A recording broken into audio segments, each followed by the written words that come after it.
Okay, so today we're going to go through our basic wrist prep. We would consider this part of our daily basics process, and this is something that you can do either before a movement practice or you can do throughout the day. We find that it's beneficial for anybody.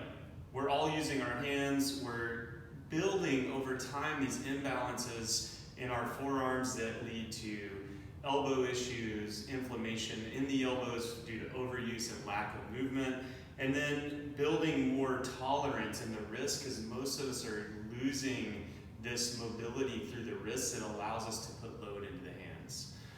If you found that the wrists are problematic in any practice that you've gotten into that involves a lot of time on the hands, doing this every day can dramatically improve overall wrist function. So to start with, it's very simple. It's going to take us about 3 or 4 minutes to go through this process. But again, you can do parts of this. If you find one of these particular patterns to be sticky for you, you can do parts of it anytime throughout the day. So we're going to start with the hands directly underneath the shoulders. A couple of basic rules here that we want to start with. We want the elbow to always maintain a locked position. And in certain positions, which I'll cue you along through the video, we want the pit of the elbow to remain free. So we should be able to find this rotational element to allow for the forearm to actually move. So we're going to start with the index fingers parallel to one another, bring them down directly in front of the shoulders, stacking the elbow and the shoulder again directly over the wrist. I'm going to lift through the upper back and turn my pit of my elbow forward so that it's facing directly in front. If I'm missing this rotation, it's going to limit my wrist movement. I need to have this freedom here. For some of us, it might take a little bit of time to get there, but we want to slowly work towards freeing that up. So from here, I'm lifting tall through the upper back, pit of the elbow pointed forward. My weight is towards the knuckle of my index finger. That's going to allow me to get a more locked elbow. If my weight starts to shift, I'm going to feel this pressure towards the outside of the wrist. It's a common issue that we see with people on their hands that have wrist pain. They're not able to get into that fully locked position. Gets into some potentially other movement-related issues, maybe stemming from the shoulder, or maybe it's tight musculature through the bicep and the forearm, but something to take note. So we take the hands directly under the shoulders, pit's rotated forward, and then I'm going to send the shoulders forward without bending the elbow and without losing the chest or the shoulder line. So I want to maintain that nice, tall, rounded position. And I'm just exploring here, trying to find if there's anything sticky, maybe tight that needs to be worked through. I might spend 30 to 60 seconds here depending on what I find. From here, I'm going to take the hand and turn it all the way around. Fingers are going to be facing the body. Palms are flat on the ground, and I'm still trying to get those index fingers parallel to one another versus something like this. Fairly common if you're tight through the forearms. Again, we want to try and get the wrist and fingers turned toward the body.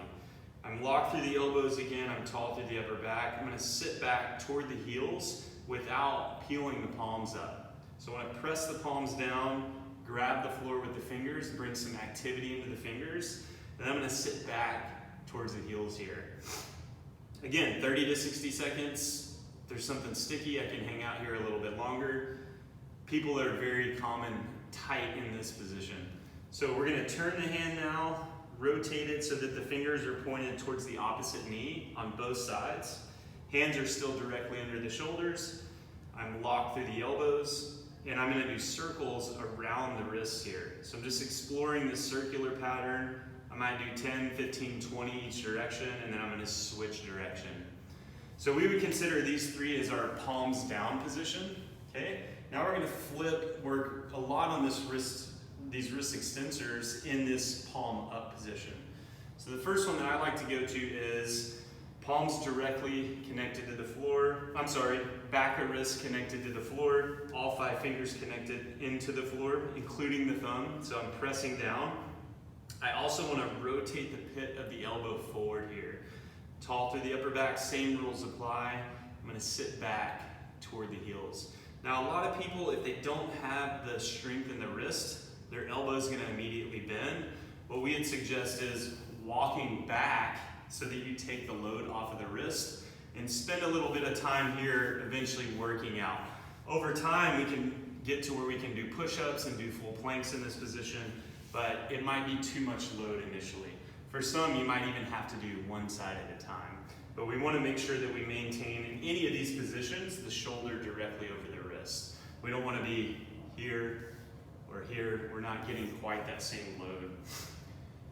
I'm going to turn the hands out, index fingers parallel one another, locking the elbows, again tall through the upper back. I send the shoulders forward, kind of explore here. See if there's anything sticky. For most of us, there's going to be some stickiness. And then lastly, I'm going to take the hand and turn it all the way around so that the fingers are pointed out away from the body. Kind of looks like someone else's hand when you look down at them, but a nice little stretch to really get into that rotation. If you notice that your hands are too close and the back of the wrist is lifted, you can go a little further away to get that connection here in the back of the wrist. All 5 fingers connected into the wood. And then we're going to do nice circles around the hands and the wrists. Both sides, again, 15, 20 reps. After that, you're going to notice the wrists are going to feel funky. It's normal. It is just a new territory. Remember, we have to provide a continuous stimulus for adaptation to occur, which means this wrist prep needs to be consistent. A lot of the research shows 9 to 12 months for ligamentous tissue to actually adapt and to bring about the tolerance of this new load that we're getting.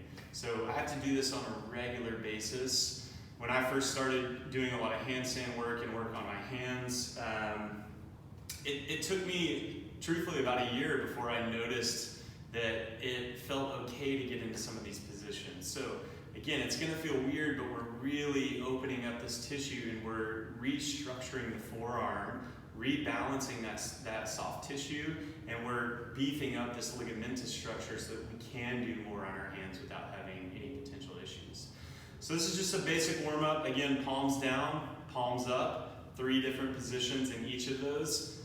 2 to 3 minutes. If you can do that every day, you're going to really notice a huge benefit. And again, we would consider this part of our daily basics, so look for more in the future as we bring more of these simple daily basics for you to integrate into your practice.